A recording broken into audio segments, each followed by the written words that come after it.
Ya, jadi hari ini kita akan pelajari tentang talang. Mungkin dari kalian ada yang sudah mulai melakukan pengerjaan talang ya di tugas besarnya, karena pengerjaan talang ini, perencanaan talang ini masuknya ke tugas 3, yang mana sudah dimulai pengerjaannya seharusnya sejak minggu ini. Gitu. Mungkin dari kalian juga ada yang mendapatkan bangunannya itu bukan talang tapi sipon. Cuman ini tetap harus diperhatikan juga karena siapa tahu nanti muncul di PS ya. Talang ini adalah saluran buatan yang dibuat dari pasangan beton bertulang, kayu, baja, maupun beton ferrosemen atau beton bertulang yang tipis. Jadi yang membedakan antara beton bertulang sama beton ferrosemen ini biasanya ketebalannya. Beton ferrosemen ini biasanya ketebalannya sekitar 3 cm, jadi jauh lebih tipis dibanding beton bertulang. Kalau dilihat di gambar, talang itu yang ada di sini ya, jadi dia yang awalnya sebuah saluran, terus butuh dialirkan, tapi di bawahnya ini mungkin ada sungai atau saluran lain atau lembah, tuh, jadi diperlukan adanya talang. Jadi di talang ini air mengalir dengan permukaan bebas. Maksudnya di sini adalah air di dalam talang itu tidak terisi penuh. Jadi kalau kalian ingat yang membedakan talang dengan gorong-gorong atau spon, gorong-gorong itu bisa terisi penuh karena letaknya yang ada di bawah, jadi bisa memiliki kemungkinan yang besar untuk airnya lebih rendah dibandingkan dengan air di saluran sebelumnya.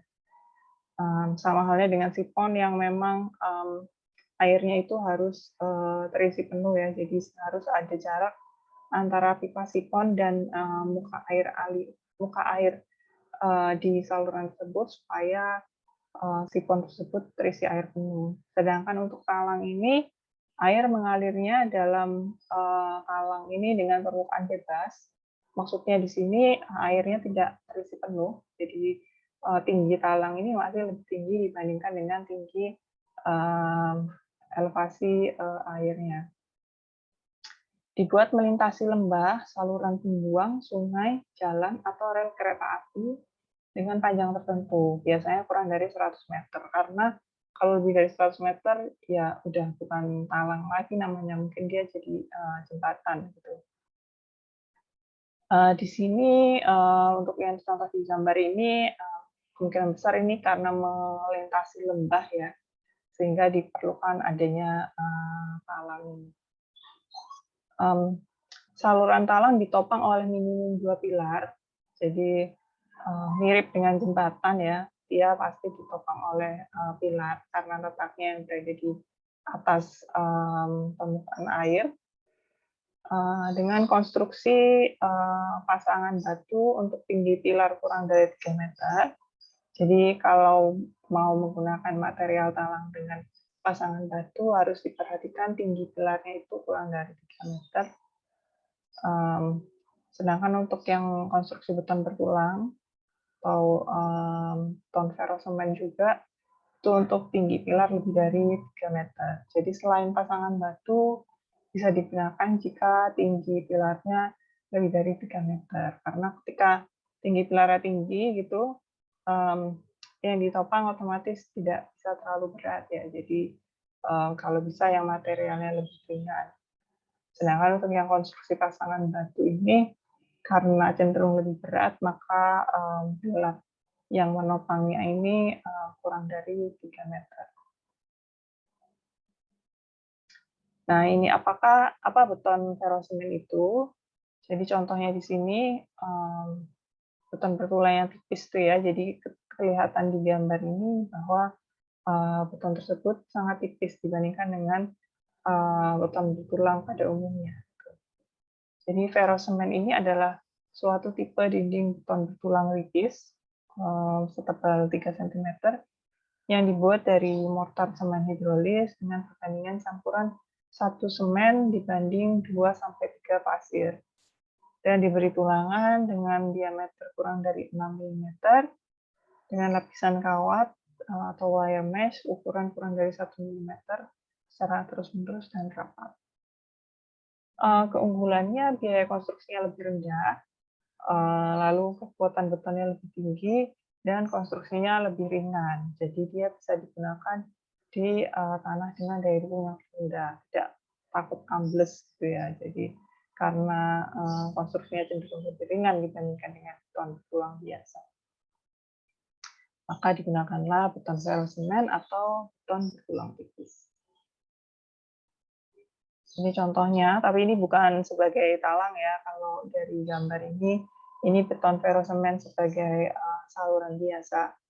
Cuman untuk visualisasinya seperti ini, jadi ketipisannya itu terlihat sekali jika dibandingkan dengan beton bertulang pada umumnya.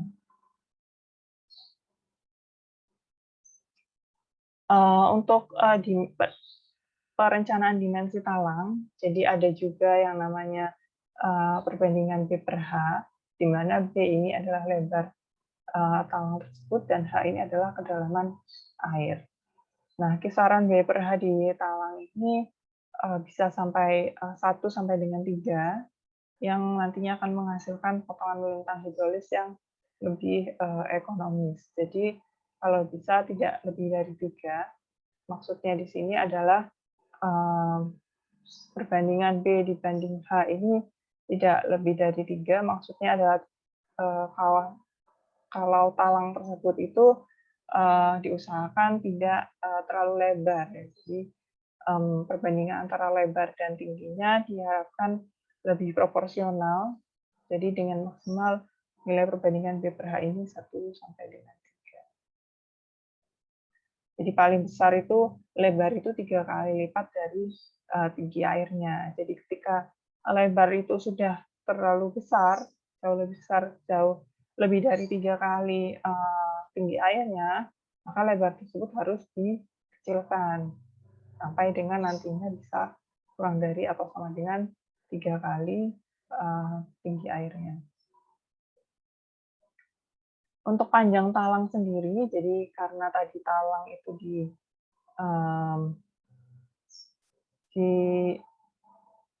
ditahan oleh pilar gitu ya, jadi untuk konstruksi panjang talang sendiri maksimum itu untuk satu ruas itu 10 meter dan minimum itu 3 meter. Jadi kalau misalkan sungai kalian tuh 20 meter gitu ya, berarti kalian butuh 2 ruas talang. Jadi setelah talang yang pertama, terus habis itu ada sambungan ke talang yang kedua. Jadi di situ nanti di tengah-tengah akan ada pilar lagi, seperti itu. Jadi konsepnya ya mirip jembatan sih sebenarnya. Cuman kalau talang ini dia maksimumnya 10 meter. Lalu ada yang namanya panjang peralihan.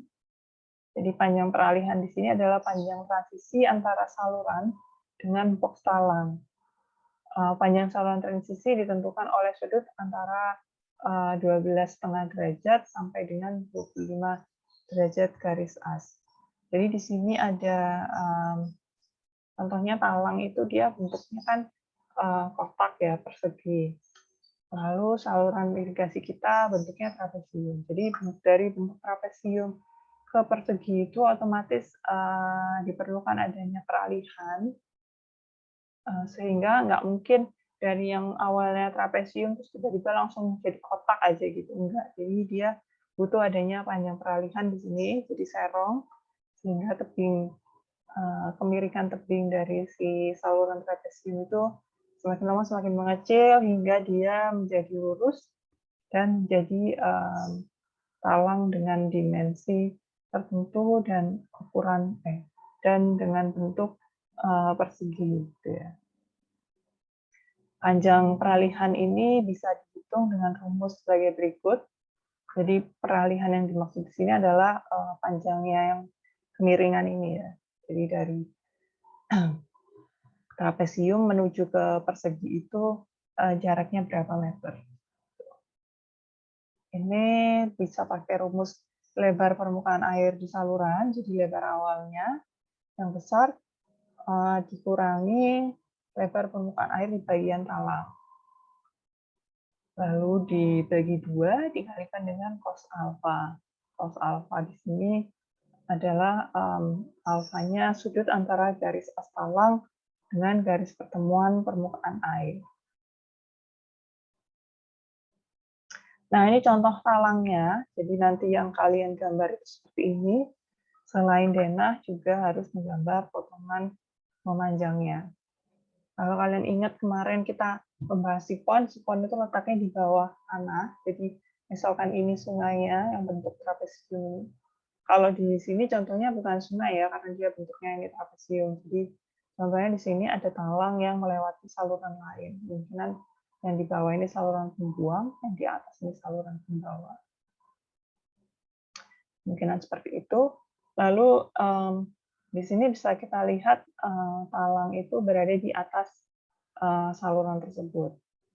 Perlu diperhatikan juga jagaan antara muka air di saluran atau sungai terhadap dasar talang itu harus lebih dari 1,5 meter ya. Jadi ketika kalian mendapatkan tinggi jagaan yang ditentukan oleh asisten itu lebih dari 1,5 meter, itu berarti kalian menggunakan talang. Di sini ada peralihan masuk, di sini ada peralihan keluar. Jadi dari yang awalnya trapesium, kemudian ini terlihat menyempit, semakin menyempit sampai dia membentuk persegi. Lalu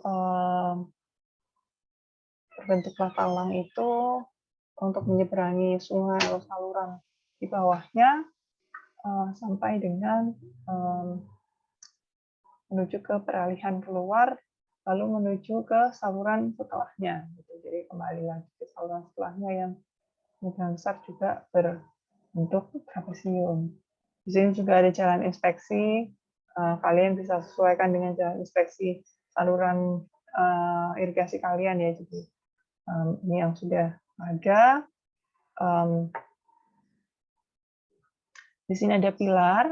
Jadi kalau tadi sudah ditentukan panjang satu ruas talang itu tidak lebih dari 10 meter, maka di sini kemungkinan ini mungkin saluran atau sungai di bawahnya ini lebih dari 10 meter ya, sehingga dibutuhkan beberapa ruas talang yang nantinya akan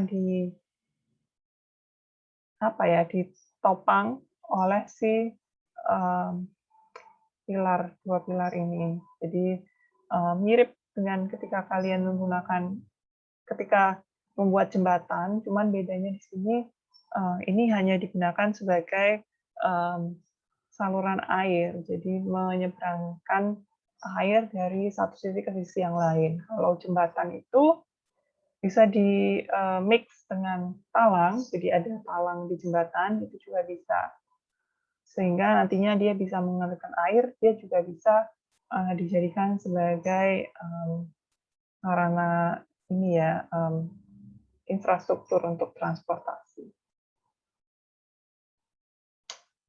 Nah, kalau kemarin di Sipon kalian juga sudah mempelajari bahwa kecepatannya itu ditentukan karena sipon ini airnya mengalir berdasarkan tekanan gitu ya. Sama halnya dengan sipon, di talang juga kecepatannya ditentukan dan harus lebih tinggi dibanding kecepatan di saluran biasa. Tergantung dari material yang kalian gunakan. Kalau menggunakan kayu atau beton bisa sampai dengan 2 meter per detik. Sedangkan untuk talang baja itu bisa sampai dengan 3 meter per detik. Jadi ini mirip dengan kecepatan izin dari saluran juga ya. Jadi kalau saluran kalian pakai pasangan batu gitu, kalau kecepatannya boleh sampai 2. Nah, kemiringan dan kecepatan ini dipilih sedemikian rupa sehingga tidak akan terjadi kecepatan superkritis atau mendekati kritis karena aliran cenderung sangat tidak stabil. Makanya ditentukan adanya dasar kecepatan dan kemiringan ini. Sedangkan untuk kemiringan, karena bentuknya talang yang seperti itu ya, jadi karena dia butuh ditopang oleh pilar dan panjang ruasnya cenderung panjang, maka kemiringan dari talang ini maksimum didesain tidak lebih dari 0,002. Jadi untuk kemiringan maksimum sekian, dan kalian boleh menggunakan lebih kecil daripada itu. Jadi ini batas atasnya, tapi batas bawahnya tidak ditentukan ya. Jadi yang penting lebih kecil dari 0,002 itu sudah baik.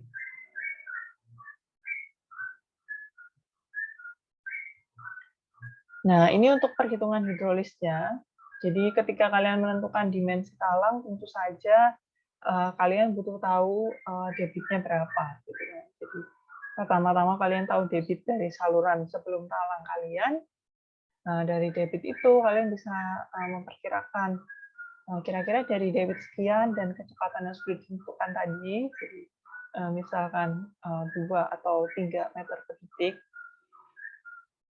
kira-kira dimensi saluran atau dimensi talangnya yang cocok berapa ya? Nah, itu berdasarkan rumus ini. Jadi di sini yang membedakan adalah sebenarnya prinsip Q sama dengan A kali V itu bisa diaplikasikan di mana saja ya. Bahkan di sini pun masih tetap pakai Q sama dengan A kali V. Cuman di sini yang dijabarkan adalah A dan V-nya itu apa gitu. Jadi di sini ada rumus Q sama dengan mu kali V kali H di akar 2G kali Z plus V1 kuadrat per 2G.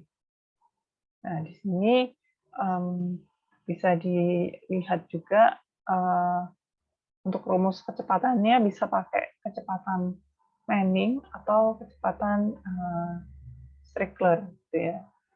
Sedangkan untuk kecepatan awal di talang sendiri itu V1, untuk kecepatan di talangnya sendiri adalah V. Sehingga nanti ketika sudah didapatkan dimensi talangnya, perlu dicek lagi kecepatan di talang tersebut apakah sudah sesuai dengan kecepatan yang diizinkan. Kayak gitu. Lalu koefisien kekasaran untuk kayu, beton, dan besi, saya rasa sama dengan yang sudah ada di modul-modul sebelumnya ya. Koefisien kekasaran K ini berdasarkan dari material atau bahan saluran tersebut. Untuk perencanaan dimensi, yang pertama tergantung dari hasil perhitungan hidrolis dan kekuatan bahan talang. Untuk kekuatan bahan talang sendiri bisa dilihat pada tabel-tabel yang ada di sini, tapi bisa juga langsung mengacu pada KP atau dokumen perencanaan irigasi ya, KP. Kalau nggak salah talangnya KP 03. Lalu untuk abutmen atau tembok pangkal ditetapkan berdasarkan kestabilannya, sedangkan pilar jika ada ditetapkan berdasarkan perhitungan kekuatan konstruksinya dan kestabilan dari pilar tersebut. Untuk perhitungan kestabilan ini saya rasa tidak perlu karena nantinya akan lebih dipelajari lebih lanjut ketika kalian mendesain jembatan ya. Jadi untuk stabilitas talang ini saya rasa tidak perlu sampai dihitung ke abutmen dan pilarnya. Yang perlu diperhatikan di sini adalah perlu adanya pilar atau tidak. Jadi ketika lebar sungai kalian, kalau yang ditentukan oleh asisten itu maksimal lebar sungai itu 30 meter. Jadi besar kemungkinan kalian bisa saja mendapatkan lebar sungai yang 10 meter, itu berarti cuma butuh 1 talang gitu ya. Sedangkan mungkin juga ada kalian yang mendapatkan lebar sungai yang lebih besar dari itu, misalnya 20 atau 25 atau yang mendekati 30 gitu.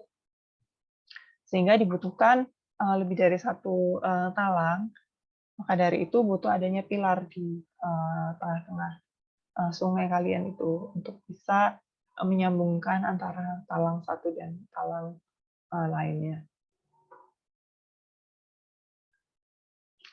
Nah, ini persyaratan umum talang. Jadi kalau hanya pakai satu talang seperti ini bentuknya, jadi di tengah-tengah nggak ada pilar lagi, hanya ada abutmen di kanan kiri.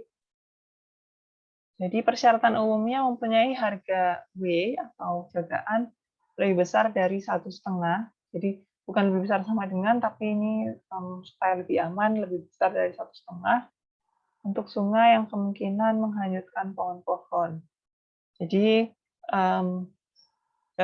jagaan ini kalau untuk talang diharapkan cukup besar supaya talang tersebut aman karena beberapa gangguan yang melewati sungai ini akan memberikan dampak terhadap talang secara langsung jika jagaannya itu kecil gitu ya. Jadi misalnya dia kurang dari 1,5 meter, misalnya cuma 1 meter.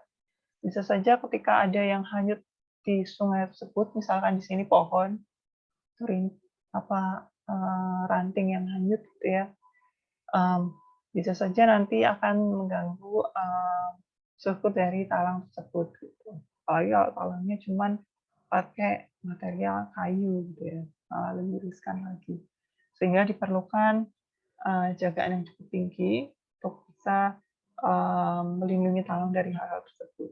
Dari banjir juga, jadi kalau misalkan sungai meluap lebih besar dari perkiraan gitu ya, ketika jagaannya sudah cukup besar, maka talang tersebut cenderung bisa aman gitu ya, tidak akan terkena luapan tersebut. Lain halnya dengan ketika jagaannya kecil gitu, maka nantinya akan riskan untuk talang tersebut mendapat gangguan dari apa yang terjadi di sungai di bawahnya. Talang tidak boleh bocor, terutama pada sambungan. Jadi kalau di sini sambungannya hanya antara saluran irigasi ke talang, jadi tidak ada sambungan antar talang.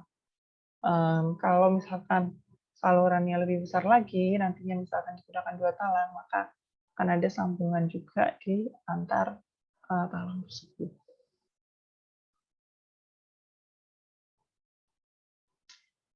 Setelah perhitungan dimensi, lalu menentukan apakah kecepatannya sesuai dengan kecepatan di sini atau tidak, lalu setelah semua oke, bisa didapatkan desain talang yang dihendaki. Nah, setelah mendapatkan desain talang yang dikehendaki itu, maka perlu juga dihitung adanya kehilangan tinggi energi. Kehilangan tinggi energi ini bisa dihitung dengan rumus sebagai berikut. Jadi total dari kehilangan tinggi energi pada talang adalah penjumlahan dari kehilangan tinggi muka air di bagian masuk, ditambah kehilangan tinggi muka air di sepanjang talang, ditambah tinggi muka air di bagian keluar. Nah, masing-masing dari kehilangan energi ini memiliki rumus yang berbeda, tapi saya rasa kalian sudah familiar juga dengan rumus ini, karena tidak jauh berbeda dengan rumus yang sudah kita bahas sebelumnya di gorong-gorong ya. Kalau kalian masih ingat, ada kehilangan energi masuk, kehilangan energi keluar, itu pasti terjadi jika ada peralihan di suatu saluran. Jadi ketika saluran yang awalnya lebar lalu menyempit, atau saluran yang awalnya berbentuk persegi yang lebih besar lalu mengecil menjadi persegi yang lebih kecil, pastinya nantinya akan ada kehilangan energi. Sehingga perlu dihitung delta HM dan delta HK, yang mana ini merupakan kehilangan energi masuk dan kehilangan energi keluar. Di sini ada epsilon M dan epsilon K. Jadi di sini epsilon M, sini epsilon K, yang mana merupakan faktor kehilangan energi tergantung dari bentuk hidrolis peralihan. Jadi kalian bisa lihat di gambar yang ada di modul gorong-gorong. Jadi di situ terlihat jika gorong-gorong kalian lingkaran, terus saluran kalian yang awalnya trapesium itu masuk ke gorong-gorong lingkaran, itu epsilonnya berapa? Itu nanti akan berbeda dengan epsilon ketika saluran kalian trapesium tapi masuk ke gorong-gorong yang berbentuk persegi. Jadi epsilon atau faktor pilihan energi ini sangat bergantung pada bentuk dari saluran dan bangunan penolong kalian gitu. Lalu ada VA, kecepatan aliran rata-rata di dalam bangunan. Jadi kecepatan yang kalian sudah tentukan tadi, sudah kalian cek berdasarkan kecepatan izin, itu adalah VA. Lalu ada V1, V2, ini kecepatan aliran rata-rata di saluran hulu dan hilir. Jadi V1 itu untuk saluran yang sebelum talang, yang V2 ini adalah untuk saluran yang setelah talang. Jadi kecepatan alirannya pasti bisa berbeda-beda ya. Sehingga perlu dihitung selisihnya terhadap kecepatan aliran pada talang. Nah, ini contohnya potongan manjang dan denah dari talang. Ya, jadi kalau yang ditentukan asisten atau yang sudah kalian tentukan lokasi talangnya itu adalah biasanya di saluran primer, sehingga nantinya di sini saluran yang ada di sebelum dan sesudah talang ini pastinya merupakan saluran primer, sehingga kalian perlu memperjelas dimensinya berapa berdasarkan dari dimensi saluran yang sudah kalian hitung di pengerjaan tugas kalian sebelumnya, jadi tugas kedua yang perencanaan saluran. Koefisien peralihan masuk dan keluar dapat diperkirakan sesuai dengan persamaan 3.24 dan 3.25 yang ada di modul gorong-gorong, gitu ya. Jadi ada gambarnya. Berdasarkan gambar tersebut, kalian bisa lihat bentuk peralihannya antara saluran ke talang dan talang ke keluar, menuju ke saluran lagi. Itu seperti apa? Lalu dari bentuk yang sesuai itu kalian lihat koefisiennya berapa. Sedangkan tinggi jaga untuk air yang mengalir dalam talang didasarkan pada debit, kecepatan, dan faktor-faktor lain yang disesuaikan dengan tinggi jaga untuk saluran, khususnya saluran pasangan. Jadi kalian bisa lihat di tabel tinggi jagaan untuk saluran pasangan untuk bisa menentukan jagaan pada talang kalian. Jadi yang ditentukan oleh asisten itu jagaan pada sungai kalian. Sedangkan untuk jagaan pada talang kalian, kalian bisa menentukan sendiri berdasarkan tabel tinggi jagaan untuk saluran pasangan. Jadi bisa dilihat di modul perencanaan saluran. Bisa dilihat juga di KP03 berdasarkan saluran. Jadi tinggi jagaan untuk saluran yang ada di modul perencanaan saluran itu juga diambil dari KP03.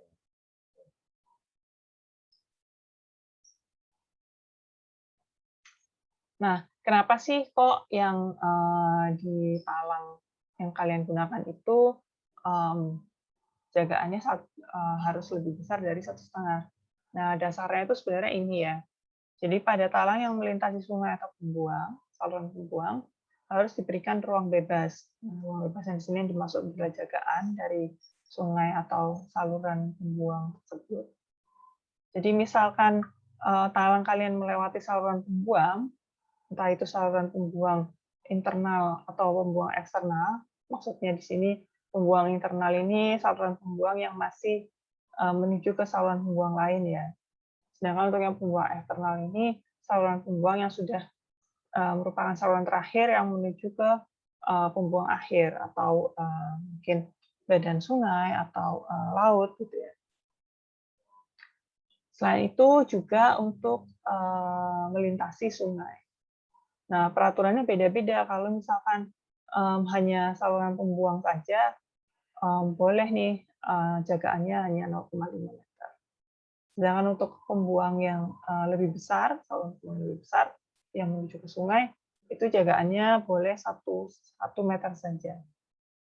Sedangkan untuk sungai, ketika talang kalian melewati sungai, yang mana itu yang kalian kerjakan di tugas besar ini, jagaannya itu tidak kurang dari 1,5 meter, jadi harus lebih dari 1,5 meter. Yang dimaksud di sini debit Q25 ini maksudnya adalah tinggi muka air di sungai ketika debitnya adalah debit andalan 25%, jadi 25% terpenuhi. Jadi bisa dibilang itu merupakan muka air banjir. Jadi muka air banjir dari sungai ditambah dengan jagaan yang lebih besar dari 1,5 meter. Maka dari itu dibutuhkan jagaan yang lebih besar dari 1,5 meter untuk bisa membuat talang di atas sebuah sungai. Selain itu yang perlu dipertimbangkan adalah karakteristik sungai yang dilintasi, kemiringan sungai, benda hanyutan, agradasi, dan degradasi. Jadi kalau benda hanyutan ini maksudnya sedimen transport, atau mungkin ada hal-hal lain yang bisa hanyut di sungai tersebut, misalnya daun-daun yang jatuh gitu ya, atau sampah juga perlu diperhatikan. Selain itu ada agradasi dan degradasi, ini cenderung hubungannya ke abutmen dan pilar ya. Jadi karena adanya agradasi dan degradasi ini akan mempengaruhi stabilitas dari abutmen dan pilar pada talang tersebut.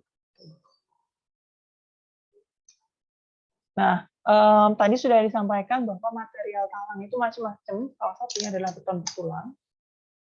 Nah, karena namanya beton bertulang, otomatis ada tulangannya.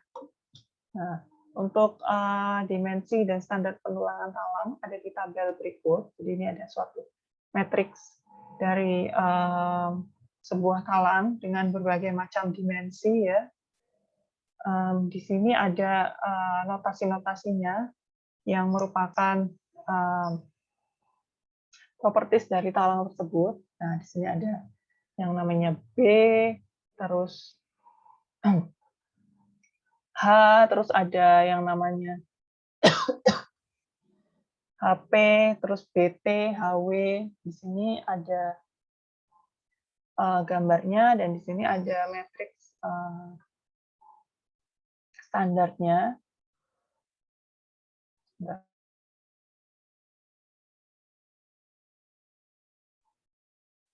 Jadi dari B kali H tertentu, dimensi talangnya misalkan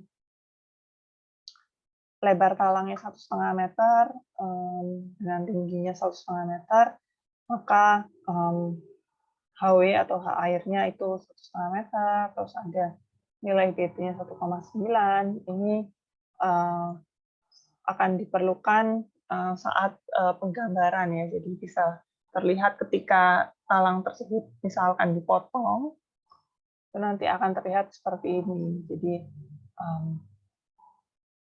lebar bersihnya berapa, lebar kotornya berapa, B brutonya berapa, ini BT ada lebar luar talangnya, sedangkan B sendiri adalah lebar di dalam talangnya, yang mana dia bisa menampung air gitu ya.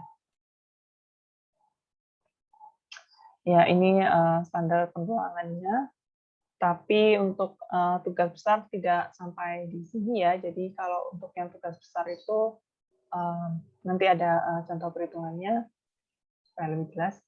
Ini contoh potongan dan denahnya. Jadi dari tampak ke atas ini talangnya melewati sebuah sungai yang tampak di denah. Jadi sungai yang cenderung berbentuk hampir trapesium ya. Jadi dari yang awalnya bentuk trapesium, salurannya berubah menjadi persegi, lalu dia di sini dibelokkan dengan bentuk gorong-gorong. Jadi ya seperti ini gorong-gorong. Ada gorong-gorong di bawah dan di atas salurannya bentuk trapesium. Oke, jadi yang awalnya bentuk trapesium, lalu sini dia menjadi bentuk persegi. Jadi talangnya tidak perlu dipotong, nantinya tidak akan terlihat penulangannya juga. Hanya saja ini untuk pengetahuan, jadi berdasarkan dimensi talang yang berbeda, maka standar penulangan dan standar dimensi dari properti talang tersebut juga akan berbeda. Jadi nanti yang perlu kalian gambar hanya denahnya saja sama potongan AA-nya. Jadi dari potongan ini terlihat saluran di sebelum talang, lalu talangnya terlihat, pilar, abutmen, dan sungai. Potongan sungainya juga terlihat, lalu saluran setelah talangnya juga terlihat. Nah, untuk talang materinya sudah sampai di situ. Jadi di sini karena waktunya masih banyak, akan saya lanjutkan ke contoh perhitungannya seperti apa. Jadi tadi kita sudah mempelajari teorinya, rumusnya. Mungkin dari kalian ada pertanyaan dulu, atau jika sudah jelas mungkin bisa saya lanjutkan.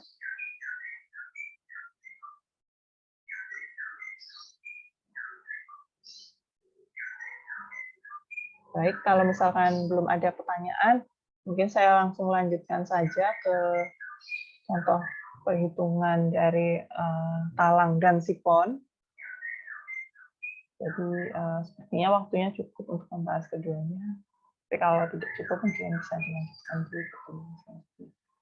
Nah, untuk latihan soal talang dan sifon ini,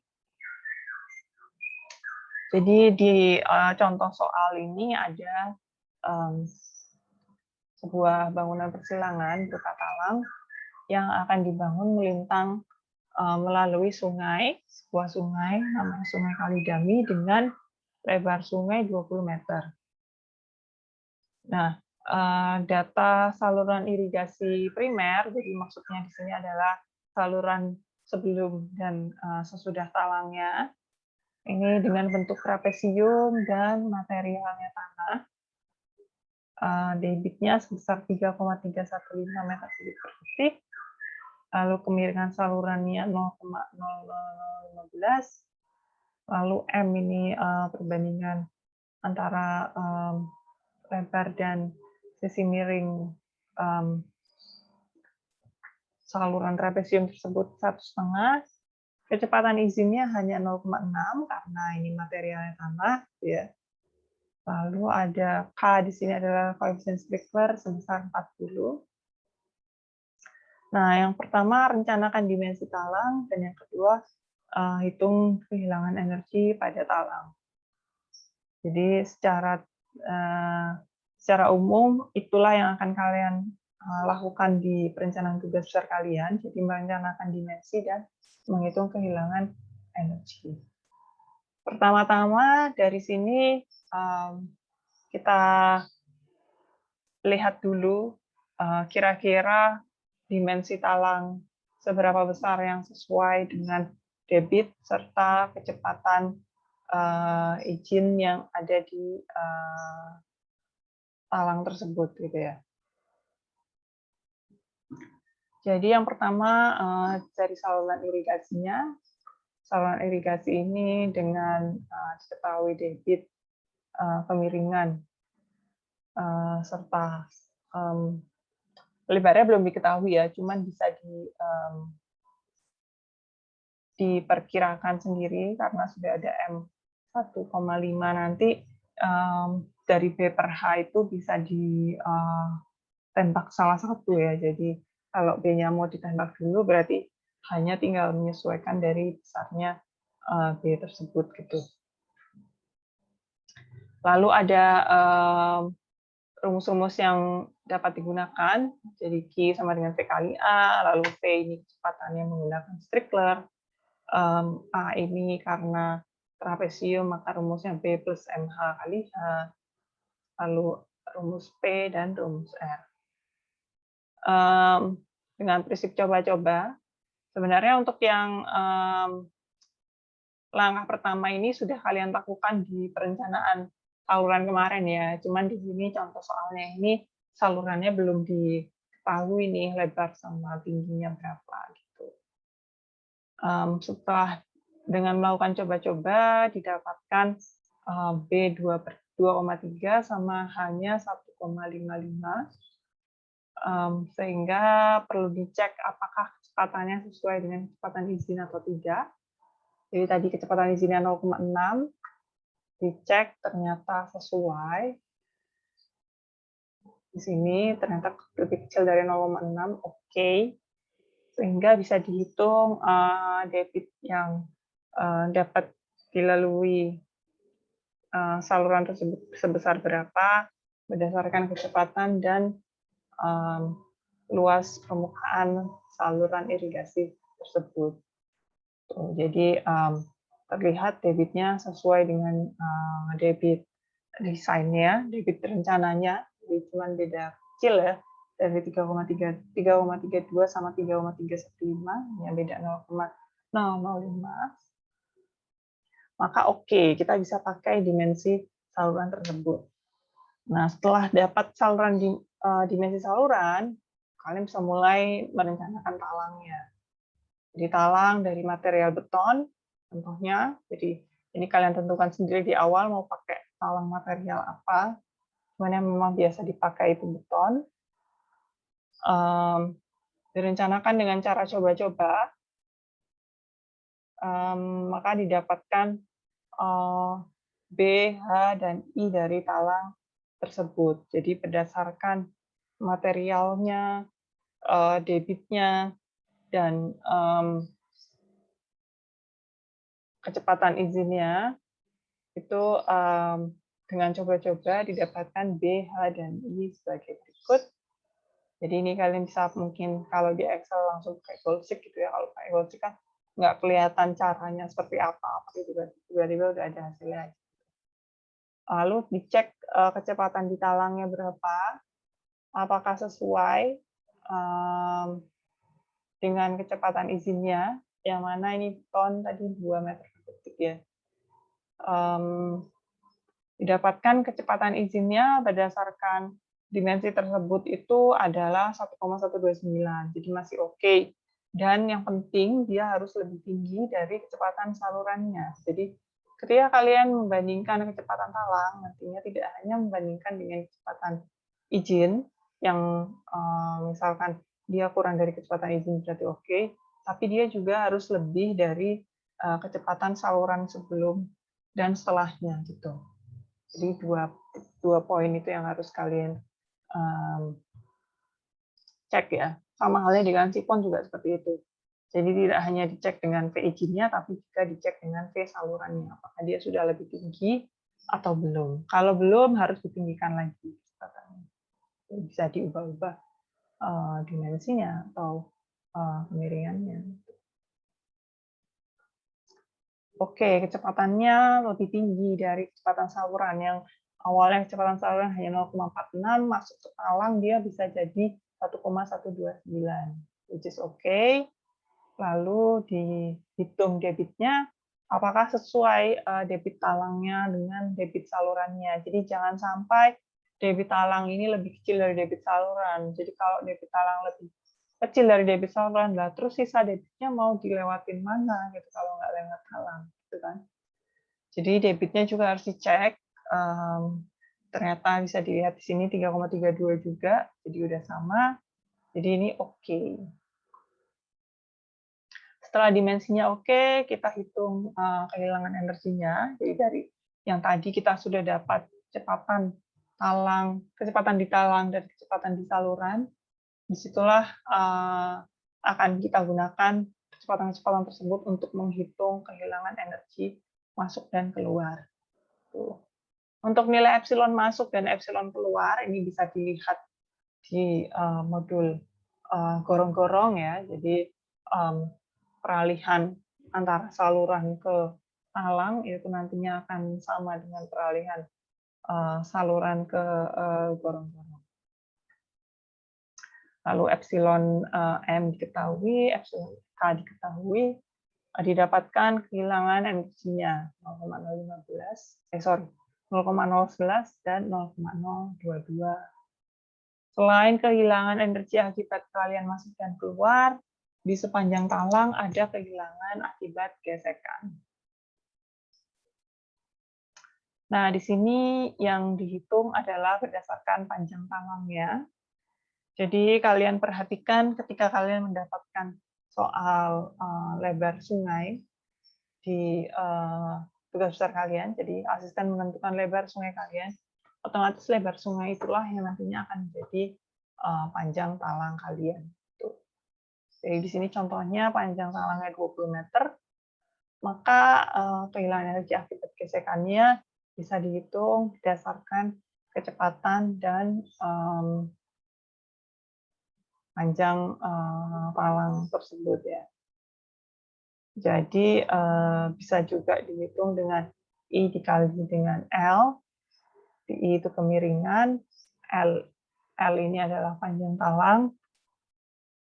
Didapatkan 0,01 meter, maka total kehilangan energi pada talang ini 0,011 ditambah 0,022 ditambah 0,01 sama dengan 0,0443 ya, ini harusnya bukan 44. Ya, kurang lebih 0,043.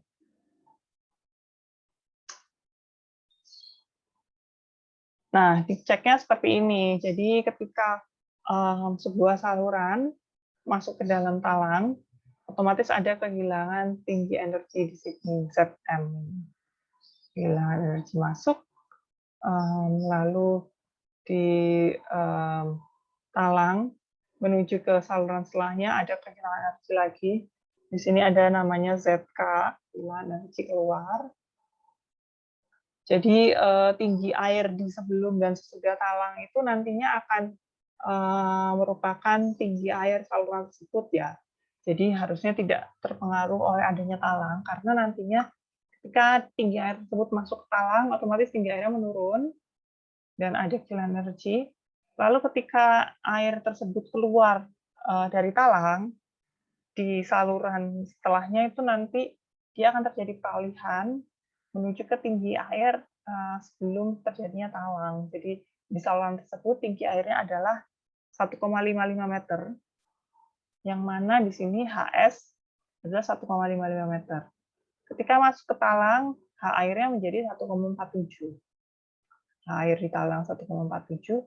Nah, dari 1,47 ini nantinya akan kembali lagi menjadi 1,55 di bagian luar talang setelah keluar gitu ya.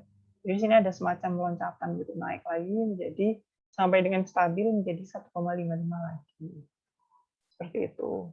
Nah, kehilangan energinya ada di sini ya, ini Zk, lalu ini ada Zm, lalu di sini ada V kuadrat per 2G, di sini juga ada V kuadrat per 2G, ini V-nya berdasarkan V saluran, di sini ada V berdasarkan V talang, di sini ada V berdasarkan V saluran, lalu di sini ada delta H, yang mana merupakan kehilangan energi akibat gesekan 0,01.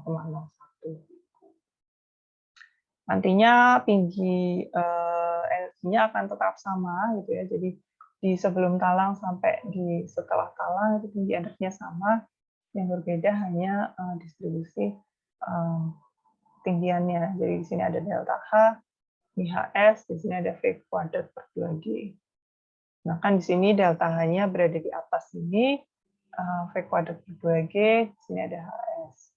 Seperti itu. Kalau kalian masih ingat, ini sudah pernah kalian pelajari juga di mekanika fluida dan hidrolika ya. Jadi bukan suatu hal yang baru, hanya mereview saja. Jadi dari sebuah saluran ketika dia mengalami perubahan dimensi atau perubahan bentuk, otomatis akan ada kehilangan tinggi energi dan perubahan tinggi muka air juga di situ. Jadi di sini dia kembali lagi membesar menjadi trapesium, otomatis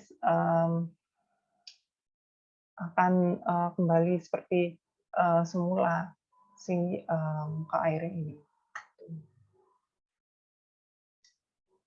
Nantinya yang perlu kalian hitung di perencanaan talang kalian itu sebenarnya hanya kehilangan energi akibat masuk, keluar, serta akibat gesekan. Cuman kalau dijabarkan gambarnya untuk mengecek tinggi energinya ya seperti ini. Lalu kita masuk ke pembahasan sipon. Oke, waktunya masih cukup. Jadi contohnya di sini ada penampang sungai. Cukup berbeda dengan sungai yang diberikan di tugas besar ya. Tapi kurang lebih seperti ini. Jadi ketika ada penampang sungai, perlu diperhatikan ke air sungainya. Lalu di sini ada saluran primer yang memotong sungai tersebut dengan data-data saluran irigasi sebagai berikut ini. Jadi ini saluran primer yang berbeda dengan contoh talang yang tadi ya. Jadi ini contoh yang berbeda sehingga debitnya juga berbeda. Untuk saluran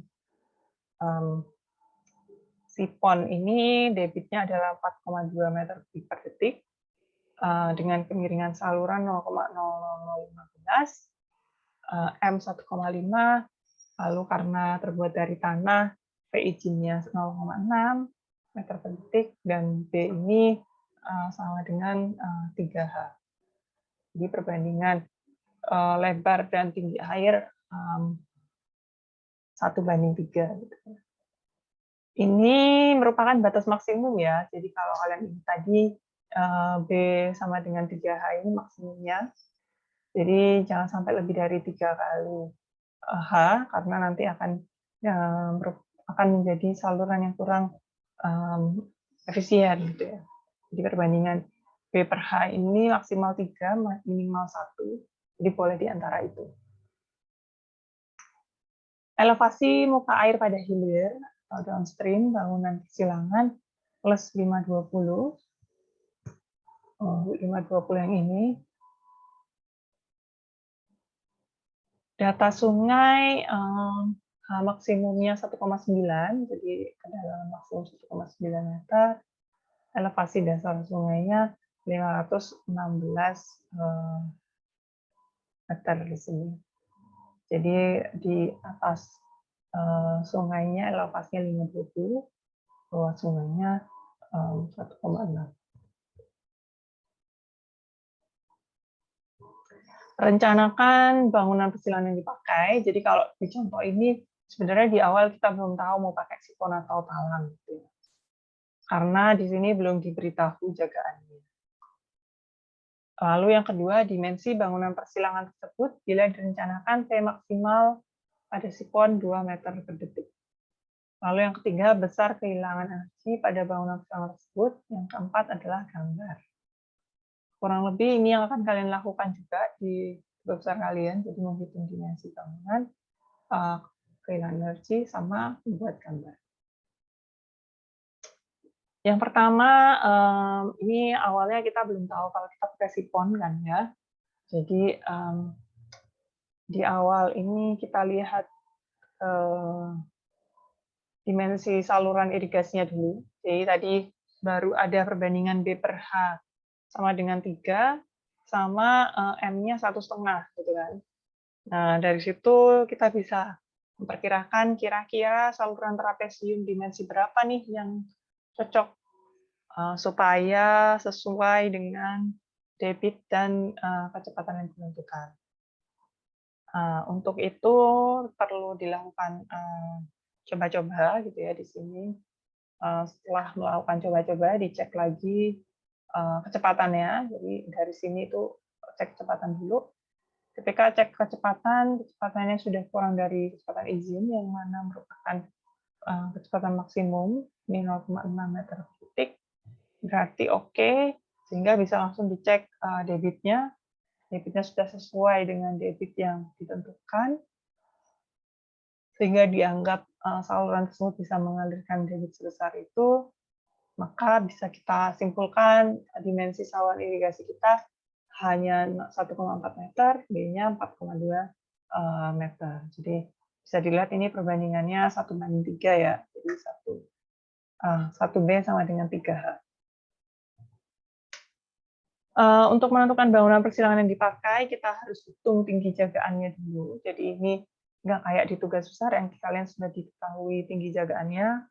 Di contoh soal ini perlu dihitung sendiri tinggi jagaannya. Jadi yang diketahui tadi elevasi muka air di hilir saluran. Lalu ada elevasi dasar saluran, serta elevasi muka air di sungai. Nah, di sini elevasi muka air di sungai itu ada di sini. Ini elevasi dasar saluran, ini elevasi muka air saluran, ini elevasi muka air sungai. Dari situ kita tahu selisih antara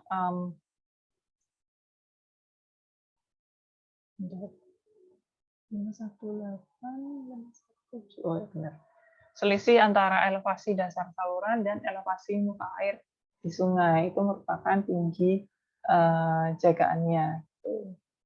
Jadi di sini ada tinggi jagaan 0,7 meter, terlalu kecil untuk bisa menggunakan talang di sini ya. Jadi selisih antara di sini maksudnya selisih antara dasar saluran yang ini dengan muka air sungai yang ini itu cuma 0,7 meter, sehingga dirasa terlalu kecil untuk bisa menggunakan talang, maka digunakanlah sipon karena kurang dari 1,5 meter. Nah, setelah ditentukan penggunaan sipon, maka kita mulai perencanaan sipon. Perencanaan sipon ini yang membedakan dengan perencanaan talang adalah kita menggunakan diameter di sini. Jadi kalau di talang kita pakai lebar sama tinggi ya, B sama H. Lebar talang, tinggi talang, karena bentuknya persegi. Untuk sipon, karena bentuknya lingkaran, kita pakai diameter. Tuh. Di sini kita lihat perencanaan sipon dengan kecepatan 2 meter per detik. Seperti yang sudah ditentukan ya, kecepatan sipon ini harus lebih besar dibandingkan kecepatan saluran. Sehingga di sini di awal ditembak 2 meter per detik.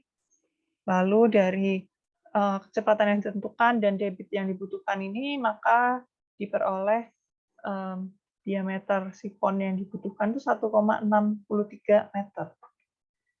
Nah, untuk menentukan diameter sipon, itu tidak bisa langsung, oh berarti segini nih berdasarkan Q sama V, nggak bisa gitu. Jadi harus dilihat tinggi air di salurannya, apakah dia lebih tinggi dari air di saluran atau tidak. Sama diameter minimumnya. Jadi diameter minimum sipon itu 0,6 meter. Jadi itu juga perlu diperhatikan. Di sini dilihat bahwa tinggi air di saluran ini lebih kecil dari diameter siponnya. Jadi kita tahu tadi tinggi air di saluran kita adalah 1,4 meter. Nah, ketika kita menggunakan sipon dengan diameter 1,63, otomatis ada selisih 0,23 meter yang bisa diisi oleh udara. Nah, itu tidak boleh, sehingga di sini kita perlu merencanakan sipon dengan lebih dari 1 pipa, karena kalau untuk 1 pipa saja diameternya terlalu besar. Maka kita coba dengan merencanakan untuk 2 pipa. Untuk perencanaan dengan 2 pipa ini, debitnya perlu dibagi 2. Ketika debit dibagi 2, sama ketika kalian merencanakan pintu ya, jadi waktu kalian merencanakan pintu di bangunan bagi sadap kalian, kalau misalkan direncanakan 1 pintu ternyata bukaannya terlalu besar, kalian bisa rencanakan dengan 2 pintu, tapi debitnya dibagi 2. Nah, dari situ kita bisa lihat debit yang setelah dibagi 2 adalah 2,1 meter kubik per detik. Lalu berdasarkan kecepatan yang ditentukan, 2 meter per detik, didapatkan diameter 1,156. Nah, perlu dilihat lagi, kalau misalkan kalian dapat diameternya bilangannya kayak gini, perlu kalian bulatkan ke atas, gitu ya. Jadi 1,156 ya udah kalian bulatkan aja jadi 1,2 gitu. Jadi kalau bisa satu angka di belakang koma. Jadi tidak dijadikan 1,16, tapi dijadikannya 1,2. Setelah kita pakai 1,2 meter, Ini kita sudah cek nih dengan tinggi airnya. Jadi kita tadi punya tinggi air di saluran 1,4, diameter sifon kita 1,2. Berarti oke kan ya. Jadi semua sifon itu tenggelam, bisa terisi oleh air karena masih ada sisa sekitar 20 cm dari tinggi air di saluran. Selain itu, kita cek lagi kecepatannya. Kalau misalkan pakai satu sifon saja, ini dengan diameter sekian dan debit yang sudah dibagi dua tadi, apakah kecepatan di pipa sifon itu oke? Kita cek ternyata oke, masih lebih besar dari kecepatan di saluran dan lebih kecil dari 2 meter per detik. Oke, berarti kita pakai sifon dengan 2 pipa, dengan masing-masing pipa diameternya 1,2 meter, yang memiliki kecepatan aliran sebesar 1,86 meter per detik. Oke, setelah perencanaan sifon selesai, kalian mulai menghitung kehilangan energinya. Nah, untuk perhitungan kehilangan energi sifon ini agak berbeda dengan talang karena adanya siku-siku dan kisi-kisi penyaring ya. Jadi kalau kalian masih ingat kemarin kita sudah membahas struktur sifon ya. Jadi sebelum masuk ke sifon itu ada kisi-kisi penyaring supaya kotoran-kotoran tidak bisa masuk ke dalam pipa sifon. Karena kalau masuk akan sulit untuk mengeluarkannya lagi karena maintenance-nya cukup sulit ya karena dia alirannya tertutup. Lain halnya dengan talang, ketika ada misalkan daun-daun kering atau sampah yang masuk ke talang itu kan membersihkannya gampang ya, tinggal diambil aja. Gitu. Sehingga di sifonnya ada kisi-kisi penyaring yang mana menyebabkan adanya kehilangan energi juga. Jadi semacam adanya hambatan gitu akibat adanya kisi-kisi penyaring. Menghitung kehilangan energi akibat kisi-kisi penyaring untuk bentuk kisi penyaringnya atau dimensinya, kisi-kisinya ukurannya berapa, itu silakan kalian tentukan sendiri berdasarkan pedoman yang ada. Lalu ada kehilangan energi akibat pemasukan.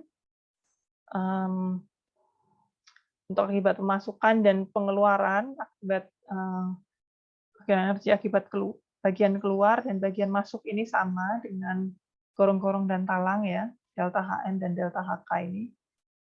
Bisa dilihat lagi di peralihannya, jadi misalkan dari trapesium menuju ke lingkaran, dari lingkaran menuju ke trapesium, kembali ke trapesium. Jadi yang membedakan mungkin hanya epsilon M dan epsilon K-nya, karena di sini kita menggunakan lingkaran, sedangkan di yang sebelumnya untuk talang itu kita tidak menggunakan lingkaran ya, jadi kita menggunakan trapesium ke persegi. Tapi kalau di sini kita menggunakan trapesium ke lingkaran, jadi epsilonnya akan berbeda.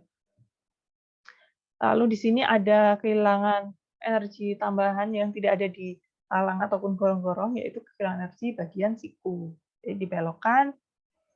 Di sini kalian perlu perhatikan sudut yang terbentuk dari siku-siku tersebut. Ini berdasarkan bentuk dari sungai kalian. Ya. Dari situ bisa didapatkan nilai KB atau koefisien kehilangan akibat siku ini, dan di situ bisa dihitung nilai kehilangan akibat siku pertama dan siku kedua. Jadi otomatis sikunya ada dua, jadi tidak hanya pertama saja, karena kalau pertama saja berarti nanti yang kedua gimana dia nggak naik ke atas lagi dong. Padahal ini harusnya naik ke atas lagi karena sikon. Lalu ada akibat gesekan sepanjang pipa. Ini juga masih mirip dengan kehilangan akibat gesekan di saluran, cuman bedanya ini adalah kehilangan gesekan akibat pipa ya. Jadi yang membedakan kalau tadi kita pakai saluran terbuka, di sini karena pipa kita pakai saluran tertutup. Sehingga kehilangan energi total bisa ditambahkan semuanya. Kehilangan energi akibat apa ini tadi HF, kisi-kisi penyaring, kehilangan energi masuk, kehilangan energi keluar, kehilangan energi siku 1, siku 2, sama kehilangan energi akibat gesekan sepanjang pipa.